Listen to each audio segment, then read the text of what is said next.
Thanks for tuning in. In this video I want to restore a Vintage Singer Buttonholer. It's really more just like cleaning and lubricating. It doesn't really need much adjustment at all. This is the green Jetson box, named after the cartoon show.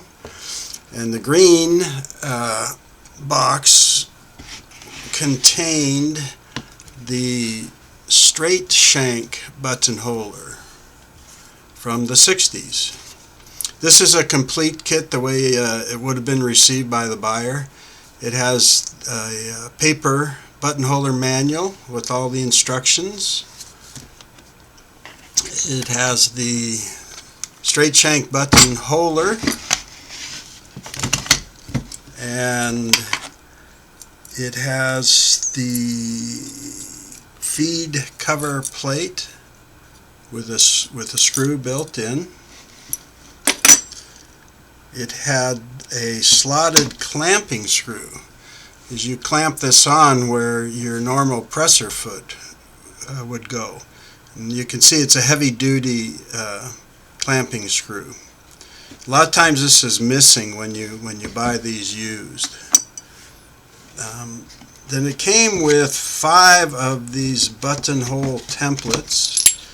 Back then they were still made with metal. There's one shipped in the machine, and then the other 4 in their little spaces. So that was included. And here's a little closer look at the box. I bought this one because it's in very good shape and did not show much sign of use.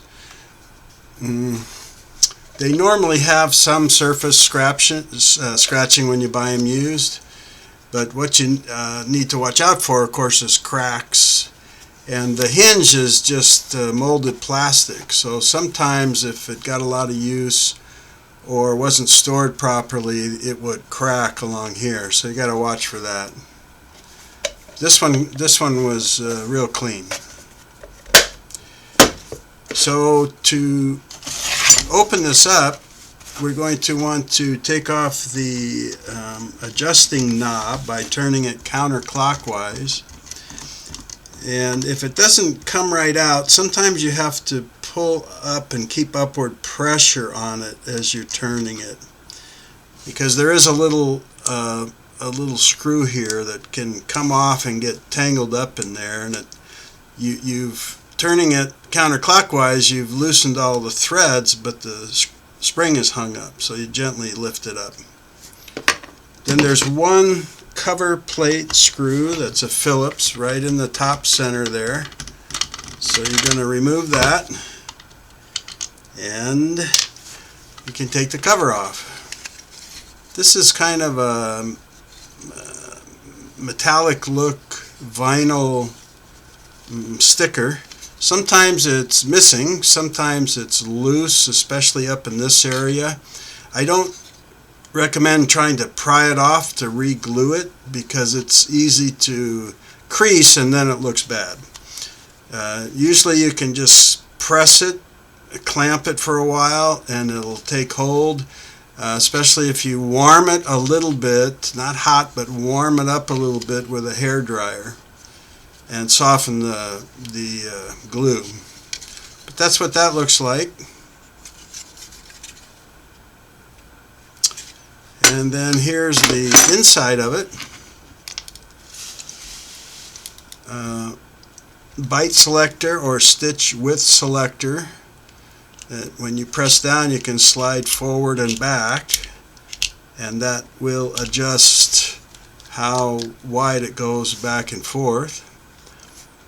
The fork arm that slips over the needle holder when you hook it onto the machine, and as the needle goes up and down, that's what makes the zigzag portion. This piece here is called the cloth clamp.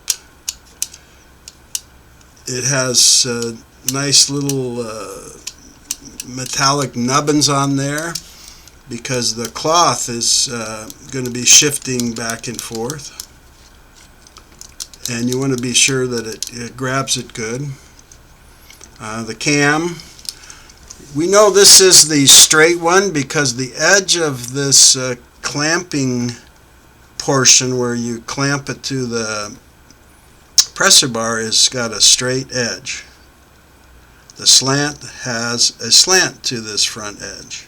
You can also tell because the hole is about a 1/2 inch above the plate versus 3/4 of an inch for the slant.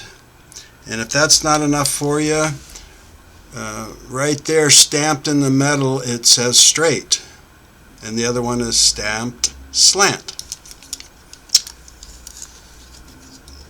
To open this template retainer plate, a lot of people just force it open, but this is really a little lock here, and the best way is to turn it over on its back and push here with your thumb. It's on a spring. You just push up, it moves about a 1/16 of an inch or so, and then it unlocks it, and you can very easily open it, no problem. Once you have it open, you can pull this out with your thumb and a finger. If you don't have nails or it's stuck in there, you can turn it over and start gently tapping it and have it fall out. Inside there you can see the pinion gear, and with the template out you can just pull that cloth clamp and back and forth, and it slides around right there on a rivet. So if you've seen any of my previous videos about cleaning, you know I like to super clean stuff with Crud Cutter, and I am going to do that on this. But you don't have to do that. You can just take some dry cotton buds and go through and wipe up as much of the old oil and grease as you can. You can use alcohol to help clean that up, and that probably would suffice for one like this. There's no rust on this. I do see old grease down here by the pinion gear, and you can see that kind of mucky, smudgy stuff. So I'm just going to go ahead and do the crud cleaning thing with it.